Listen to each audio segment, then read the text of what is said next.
할렐루야. 참 반갑습니다. 오랜만에 만나 뵙는 분들이 많아서 마음 같아서는 그냥 얼싸 안아드리고 싶은 마음이 많지만 코로나가 뭔지 너무도 가까이 할 수 없는 것 같습니다. 그럼에도 불구하고 이렇게라도 예배하고자 하는 우리의 마음과 중심을 우리 하나님이 다 보셨을 거라고 믿습니다. 잘 준비하셔서 이제는 예배가 워밍업이 아니고 예배가 다시 한 번 더 사역과 우리 영성의 시작이 될 수 있도록 힘 모아 주시기를 바랍니다. 계속해서 갈라디아서의 말씀을 전하고 있고, 오늘은 갈라디아서 2장 1절에서 10절까지의 말씀, 자유하게 하는 복음이란 제목으로 말씀을 드리겠습니다. 여러분, 복음이 무엇입니까? 한자 그대로 복음은 기쁜 소식입니다. 복된 소식입니다. 하나님께서 우리의 인생을, 죄로 무너진 우리의 인생을 다시 회복시켜 준다는 그 기쁜 소식이 바로 복음입니다. 때문에 이 복음이 우리를 다시 살립니다. 이 복음이 또한 우리로 하여금 역동적으로 살아가야 될 이유를 알게 하고, 이 복음 때문에 주의 백성으로 성도로 험한 세상과 싸워가게 하는 이유를 알게 합니다. 이 복음에 대하여 구체적으로 말하면 하나님의 아들 예수님께서 우리의 죄와 허물을 대신해서 십자가에서 못 박혀 죽으셨다는 것입니다. 그리고 이제는 누구든지 그 하나님께 나아가기만 하면 우리의 모든 죄를 용서하시고 끝까지 우리를 돌보시고 끝까지 우리를 붙들어 주신다는 게 바로 복음입니다. 우리는 지난 몇 주에 걸쳐서 복음의 특성에 대해서 살펴보았는데요, 가장 먼저 복음은 본문 3절에서 말하는 대로 그 복음은 바로 하나님의 은혜의 복음이다라고 말씀드렸습니다. 십자가의 복음이요, 하나님의 은혜의 복음이다. 은혜는 거저주는 하나님의 사랑입니다. 하나님도 저와 여러분들을 거저 구원하셨습니다. 아무런 조건 없이, 아무런 수고도 없이 거저 하나님이 먼저 우리를 사랑하시고 먼저 우리를 택하셔서 하나님의 자녀 삼아주신 것입니다. 여러분 아시겠지만은 다른 종교에서는 사람의 선행이나 수양을 굉장히 강조합니다. 그리고 그것이 신의 축복을 받는 중요한 조건이라고 말합니다. 그러나 하나님은 그런 것 때문에 우리에게 복을 주시는 분이 아닙니다. 물론 그것이 우리에게 힘이 되고 덕이 되고 하나님께 영광이 되는 것은 사실입니다. 그럼에도 사람은 선천적으로 재성을 가지고 있기 때문에 선해봤자 하나님에 비하면 그저 표현이 죄송하지만 번데기 앞에 주름을 자랑하는 것밖에 되지 않는 것이죠. 그리고 저와 여러분들은 그 하나님 앞에 사실 아무런 자격도 조건도 갖추고 되지 않는데, 그럼에도 불구하고 하나님이 그저 전적인 은혜로 우리를 선택하시고 구원하시고 복을 주시는 것입니다. 그리고 그 다음으로 말씀드린 게 다른 복음은 없다는 것입니다. 복음을 주신 분은 하나님이십니다. 사람이 만든 것이 아닙니다. 만약이라도 복음을 사람이 만든 것이라고 한다면 얼마든지 시대나 상황에 따라서 바뀌었을 것입니다. 변질되었을 것입니다. 따라서 복음은, 그리고 하나님의 구원의 방법은 천년이 두 번 지나가도 결코 변하지 않는 줄 믿습니다. 천년 전이나 지금이나 구원은 오직 하나님의 은혜로 받습니다. 그게 복입니다. 그게 복음입니다. 혹시나 저와 여러분들이 이런저런 이유로 다른 교회를 가게 되고 그곳에서 예배를 드리게 되었다면, 그런데 만약 그곳에서 복음을 다르게 이야기한다면 다시는 그곳에 가시면 안 됩니다. 왜냐하면 복음이 없는 교회는 진정한 교회가 될 수 없기 때문입니다. 그리고 세 번째로, 복음은 오래전부터 예정되어진 것입니다. 갈라디아서 1장 15절 말씀 같이 한번 읽어보겠습니다. 그러나 내 어머니의 태로부터 나를 택정하시고 그의 은혜로 나를 부르신 이가, 그분이 바로 하나님이십니다. 사랑하는 성도 여러분, 하나님이 저와 여러분들을 구원하시기로 작정하신 것은 갑작스러운 결정이 아닙니다. 그동안 우리를 지켜보시다가, 그래 너 요즘 많이 착해졌구나, 그래 요즘 열심히 신앙생활 하는구나, 그래 요즘 참 잘한다, 마음에 든다, 그래서 우리를 구원하시는 게 아닙니다. 하나님이 오래전부터 아무런 조건과 이유 없이 우리를 구원하시기로 작정하신 것을 믿으시기 바랍니다. 우리는 그것을 바로 예정이라고 합니다. 마찬가지로 하나님을 믿기로 결심하고 교회로 오기로 결정한 것도 여러분이 결정한 것이 아닙니다. 오래전부터, 엄마의 뱃속에 있을 때부터, 아니 이 세상이 만들어지기 전부터 하나님이 그저 여러분을 사랑하시고 구원하시기로 예정하셨기 때문에 오늘 저와 여러분들이 이 자리에 있다고 믿습니다. 때문에 앞으로 우리가 어떤 모습이든지 하나님의 결정은 결코 변하지 않는다고 믿으시고, 오늘 주어진 이 복음의 말씀이 우리를 어떻게 자유하게 하는지 오늘 말씀을 통해서 그 은혜를 함께 나누어 가도록 하겠습니다. 첫 번째 복음은 자유하게 하는 복음입니다. 오늘은 네 번째 복음의 특성을 말씀드리는데요, 바로 복음이 우리를 자유하게 한다는 것입니다. 사실은 예수 믿다 보면, 교회를 나오다 보면, 예수 믿지 않고 교회를 나오지 않을 때보다는 제한해야 될 것이 참 많습니다. 세상에서 살아가면서 가지고 있던 잘못된 습관과 습성들을 다 제거해야 될 요소들이 많습니다. 그러다 보면 이 자유하다는 말이 논리적으로 맞지 않다라고 이야기할 수도 있지만, 그럼에도 불구하고 복음은 우리를 자유하게 합니다. 갈라디아서 2장 4절 말씀 같이 한번 볼까요? 같이 읽겠습니다. 이는 가만히 들어온 거짓 형제들 때문이라. 그들이 가만히 들어온 것은 그리스도 예수 안에서 우리가 가진 자유를 엿보고 우리를 종으로 삼고자 함이로되. 여기 이 2장 4절의 말씀에서 복음은 그리스도 예수 안에서 우리가 가진 자유를 이라고 말합니다. 달리 말하면 그리스도 예수 안에서, 즉 복음 안에서 우리는 자유하다라고 하는 것입니다. 그런데요, 이 복음을, 이 자유를 누가 빼앗는다고요? 거짓 형제들이 빼앗는다라고 말하고 있습니다. 사랑하는 성도 여러분, 복음은, 우리 기독교는 사람을 얽매이게 하고 종로로 타게 하는 종교가 아닙니다. 사람들, 즉 종되었던 것에서 자유하게 하는 종교라고 믿습니다.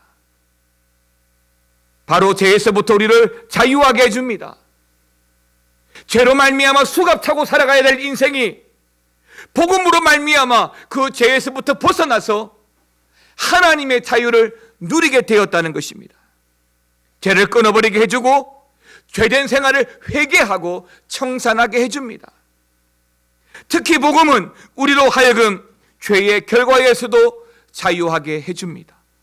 로마서 6장에서 죄의 싹은 사망이라고 했습니다.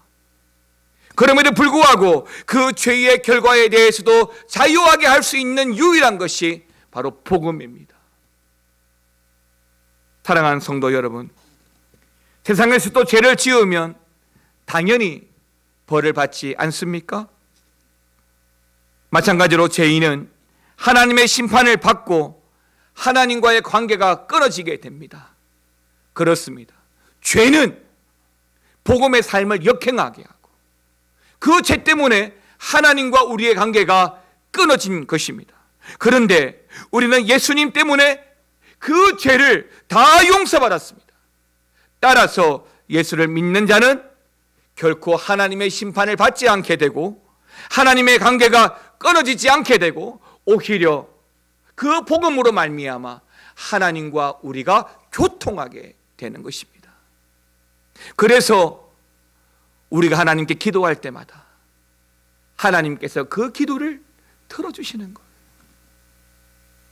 그 복음 때문에, 그 예수님의 이름으로 기도한다는 그 예수의 이름 때문에 하나님께서는 우리의 기도를 놓치지 않고 다 들어주시는 것입니다. 그래서 여러분 성경을 한번 보십시오. 기도에 대해서 성경이 말할 때 그냥 기도하라고만 말하지 않습니다. 항상 성경이 기도할 때는 그 뒤에 응답에 대해서 항상 말씀합니다. 구하라 그러면 주실 것이요 라고 말합니다. 왜요? 예수의 이름으로 구하니까, 그게 복음이니까 우리 하나님이 들어주시는 것입니다. 물론 예수를 믿어도 교회를 잘 다녀도 여전히 죄를 짓습니다. 그리고 그런 우리를 볼 때마다 참 한심하기도 하고 또 낙심하기도 합니다.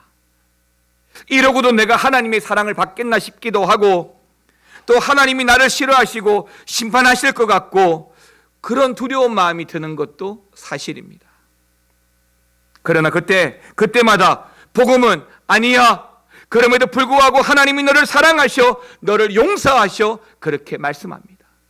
이것이 복음의 은혜요, 복음이 주는 능력입니다. 사랑하는 성도 여러분, 하나님은 결코 저와 여러분들을 버리지 않는다는 것을 기억하시기 바랍니다. 제가 참 좋아하는 성경 구절인데요, 로마서 8장 38절 39절 말씀을 같이 한번 뜻을 잘 새기면서 같이 읽겠습니다. 내가 확신하노니 사망이나 생명이나 천사들이나 권세자들이나 현재일이나 장래일이나 능력이나 높음이나 깊음이나 다른 어떤 피조물이라도 우리를 우리 주 그리스도 예수 안에 있는 하나님의 사랑에서 할렐루야 끊을 수 없습니다. 지금 이 현재의 일도 예측하지 못할 장래의 어떤 일도 우리를 향한 하나님의 사랑을 끊을 수 없습니다. 하나님을 향한 우리의 사랑은 얼마든지 시험하고 흔들어 놓을 수 있지만 우리를 향한 하나님의 사랑은 그 누구도 그 무엇도 결코 흔들어 놓거나 끊을 수가 없는 것입니다. 우리는 이것을 믿습니다. 이 때문에, 이 말씀 때문에 우리가 힘들고 어렵고 여러 가지 시험들 만한 어떤 상황에서도 바로 이 말씀 때문에 다시 한 번 더 우리는 눈을 들어 주를 바라며 주의 이름을 부르짖으며 하나님의 도움을 구합니다. 그것이 성도죠. 코로나 때문에 또는 사업의 건강에 여러 가지 많은 어려움 때문에 여러분들이 위기에 처해 있다면 그때 여러분 눈을 들어 하늘을 보시고 주의 이름을 부르십시오. 그러면 끊을 수 없는 그 하나님의 사랑이 저와 여러분들을 고치시고 이렇게 세우시고 이끌어가는 것을 경험할 줄 믿습니다. 나의 어떠한 부족한 모습에도 불구하고 결코 우리가 하나님의 사랑에서 끊어지지 않는다는 것을 기억하시고 하나님의 심판에서 온전히 자유하는 저와 여러분 되시기를 주의 이름으로 축원합니다. 두 번째는 율법, 할례에서 자유하게 합니다. 특히 오늘 말씀은, 복음은 우리를 율법에서 자유하게 한다라고 말씀해 주고 있습니다. 여러분 아시는 대로 율법은 규정하는 것이 굉장히 많고 지켜야 할 것도 굉장히 많습니다. 성경에서 우리가 알고 있는 율법의 수만 하더라도 613가지가 됩니다. 그리고 유대인들은 이러한 많은 율법을 잘 지켜야만 하나님으로부터 구원과 복을 받을 수 있다라고 말합니다. 그런데 그 율법들 중에서 가장 대표적인 것이 뭐냐라고 한다면 도드라지는 것이 바로 할례입니다. 그런데 유대인들은 이 할례를 유대인의 표식으로, 더 나아가서 구원의 표시로 삼았던 것입니다. 즉 일종의 이 할례는 하나님 백성이라는 자격증으로 삼았던 것입니다. 사랑하는 성도 여러분, 저와 여러분들은 이미 구원받았습니다. 그런데 우리가 하나님으로부터 구원받았다는 이 사실을 무엇으로 증명할 수 있을까요? 구원파에서는 언제 구원받았습니까? 라고 묻습니다. 구원파에서는 그러면 몇 월 며칠 구원받았습니다 라고 말을 합니다. 거짓말이에요. 어떻게 알아요? 그런데요, 우리가 몇 월 며칠이 아니라 정확한 답은 뭐예요? 창세 전부터 하나님이 우리를 이미 구원하셨습니다. 그것을 무엇으로 증명할 수 있죠? 믿음으로 증명할 수 있는 거예요. 그런데 사실 이 유대인들이 말하는 것처럼 이 할례가 나름은 그들에게 내가 하나님 백성이요 천국 시민의 자격증인 것입니다.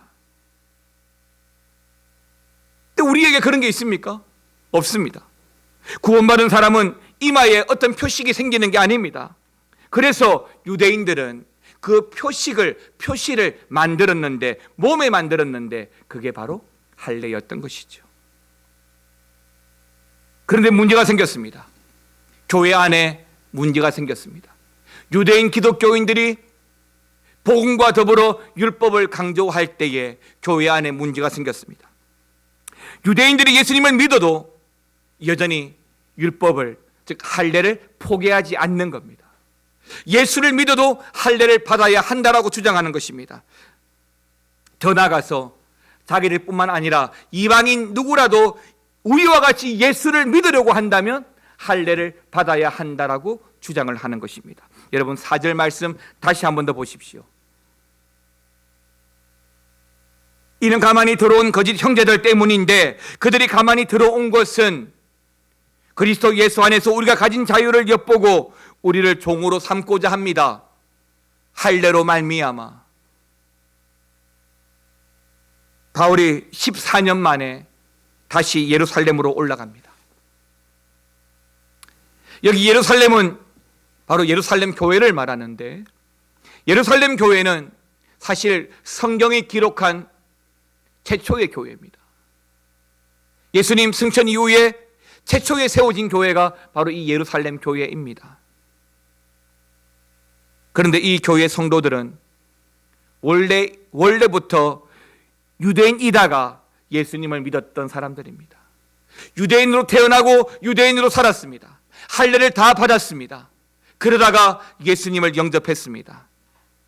그런데 그들 중에서 여전히 유대교의 할례를 주장하는 성도들이 있었던 것입니다. 2장 3절입니다. 같이 한번 읽겠습니다. 그러나 나와 함께 있는 헬라인 디도까지도 억지로 할례를 받게 하지 아니하였으니, 바울은 자기의 동력자 디도까지도 억지로 할례를 받지 않게 했다라고 했습니다. 이 말을 하는 이유는 유대인 기독교인들이 헬라인 디도도 할례를 받아야 한다라고 주장하였기 때문인 것입니다. 바울은 디도를 데리고 함께 예루살렘으로 올라갔습니다. 그런데 예루살렘 교회의 어떤 성도들이 디도를 꼬집어서 할례를 받게 해야 한다라고 하였던 것이죠. 유대인처럼 그렇게 해야 한다는 것입니다. 예수 믿으려면 유대인의 방식으로 예수를 믿어야 한다는 것입니다. 예수 믿으려면, 우리 교회에 넣으려면 우리처럼 해야 한다라고 하는 것입니다. 처음 우리가 예수 믿고 교회를 나오면 교회 안에 이런저런 것들이 많습니다. 그래서 우리 교회도 새가족부를 통해서 우리 교회를 소개하고 기초 교리를 공부하게 합니다. 그러나 그게 우리 미아 중앙교회 방식대로 하라고 강요하는 것이 아니에요. 근데 이렇게 자기의 것을 강조하고 또한 강요하는 모습이 사실은 보편적인 우리 인간의 모습이라는 겁니다. 나의 것을 주장하고 내 생각이 옳다 말하고 내 생각대로 되지 않으면 잘못됐다라고 여기는 보편적인 인간의 죄성이 있습니다. 사랑하는 성도 여러분, 유대인들이 대부분이었던 이 예루살렘 교회에 하나 둘 이방인들이 들어옵니다. 예수 믿기 위해서 예루살렘 교회로 이방인들이 하나 둘 들어옵니다. 유대인처럼 할례를 받아야 한다고 주장합니다. 자기들처럼 되어야 하고 바른 교회가 되어야 되고 바른 성도가 되어야 한다는 것입니다. 교회 안에서나 우리가 신앙생활하면서 절대 포기할 수 없고 양보할 수 없는 것이 있습니다. 진리에 대한 부분이나 복음에 대해서는 결코 양보나 포기해서는 안 됩니다. 그러나 반면 얼마든지 시대나 상황에 따라서 바뀌어지거나 달라지거나 그렇게 할 수도 있는 것들이 있습니다. 복음이 아니고 진리가 아닌 어떤 것은 그렇게 이해할 수 있습니다. 유대인들이 할례라는 전통을 붙잡은 것처럼 문화적이고 전통적인 것인데 진리처럼 여기게 된다면 그것은 잘못하는 것입니다. 교회는 복음과 진리 외에는 용납과 이해와 사랑이 필요합니다. 예를 들면 우리 교회에 어느 날 갑자기 아프리카에서 온 아프리카 원주민 이주민이 이 동네에 정착하고 우리 미아중앙교회에 등록하고 교회를 처음 나왔습니다. 여러분 어떤 반응을 보이시겠습니까? 정말 잘 오셨다고 손잡아주고 잘 오셨다고 아낌없이 그렇게 대해 주시겠습니까? 아니면 낯설어하고 불편해하고 영어가 안 될까 봐 조바심을 내고 그러지 않겠습니까? 그러면 그분이 상당히 어려워하겠죠. 그런데 예배를 하는데 찬송을 부르는데 갑자기 이분이 일어나서 춤을 춥니다. 여러분 어떻게 했습니까? 이해가 안 될 겁니다. 저도 이해가 안 될 거예요. 그런데 아프리카에 있는 교회는 어떻게 예배드릴까요? 여러분 아프리카에서 예배하는 것처럼 여러분 보고 예배하라고 한다면 도망갈 분들이 많을 겁니다. 왜냐하면 아프리카 대부분의 예배 시간은 설교 시간을 제외하고 대부분 시간은 일어나서 춤을 추면서 예배를 합니다. 특히 찬송을 부를 때는 하라고 하지 않아도 하음도 놓고 하라고 하지 않아도 그 큰 덩치로 춤을 추면서 예배를 합니다. 어떻게 거룩한 예배 시간에 일어나서 춤을 춥니까? 우리의 정서로는 맞지 않습니다. 그러나 아프리카의 하나님이 다르고 한국의 하나님이 다르지 않습니다. 제가 부목사 시절을 마지막으로 섬겼던 교회는 한국에서 어쩌면 가장 보수적인 교회였습니다. 거기서는 예배 시간에 절대 박수를 칠 수 없습니다. 교회 안에 피아노, 오르간 외에는 어떤 악기도 들여올 수도 없고 연주할 수도 없습니다.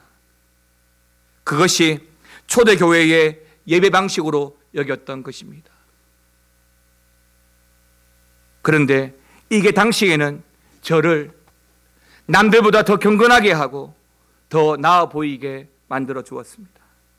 물론 불편스럽고 힘든 부분도 많았지만 하나님께만 말씀에만 집중하게 하여서 좋았던 것도 사실입니다. 다른 교회를 섬길 때랑 예배하는 모습이나 교회를 섬기는 모습이 많이 달랐고 저의 스타일과도 맞지 않았음에도 불구하고 그럼에도 그 엄숙한 분위기 속에서 하나님을 경험하고 하나님이 역사하시는 것을 보기도 하였습니다. 사랑하는 성도 여러분, 우리 교회도 이렇게 하자 저렇게 하자 말하는 것이 아닙니다. 우리가 시대에 뒤떨어졌다, 앞서간다 말하는 것도 아닙니다. 그러나 혹시 우리가 진리가 아닌데 그렇게 하는 것이 내게 익숙하고 옛날부터 그래왔던 하나의 전통에 불과한 것인데 마치 진리처럼 붙잡고 있고, 반대로 내게 익숙하지 않은 것들은 잘못된 것이라고 여기지는 않는가 하는 것입니다. 그래서 자꾸 내가 원하는 대로 나의 모습처럼 바꾸려고 이런저런 요구를 하는 것은 아닌지, 마치 할례를 요구하는 것처럼 요구하지 않는지 우리는 우리 자신들을 점검해 보아야 합니다. 복음은 율법에서 자유하게 합니다. 복음은 그 복음의 가치만으로도 우리의 인생에 하나님의 능력과 은혜를 경험하게 합니다. 참된 복음은 율법에서도 자유하는 은혜가 있습니다. 사랑하는 성도 여러분, 여러분 지난 한 주간에도 하나님과 친밀한 교제의 삶을 사셨다고 믿습니다. 이번 한 주간에도 복음, 우리를 자유하게 하는 이 복음으로 말미암아 여러분의 그 시간에 기쁨과 감사가 넘치기를 바랍니다. 그리고 이 복음 때문에, 이 십자가의 복음, 이 은혜의 복음 때문에 하나님께서 허락하시는 더 많은 은혜의 깊이에 들어가고 또 더 이상 규정하지 않고 허락하시는 자유와 기쁨을 영위하며 살아가기를 바랍니다. 사랑하는 성도 여러분, 우리 교회는 예배의 회복을 준비하고 있습니다. 우리 교회는 사역의 회복을 준비하고 있습니다. 우리 교회는 교육관 건축을 준비하고 있습니다. 할 일이 굉장히 많습니다. 이럴 때 다시 한 번 더 우리가 집중해야 할 것이 오직 복음인 것을 믿고 그 복음이 우리를 자유하는 그 은혜의 삶을 이번 한 주간에도 살아가셔서 다음 주 돌아오실 때에도 그 복음 때문에 충만한 성도의 삶으로 서로 교제하고 간증하고 그 기쁨을 고백할 수 있는 저와 여러분 되시기를 우리 주님의 이름으로 축원합니다. 찬양 드리겠습니다. 오직 예수, 다른 이름은 없네.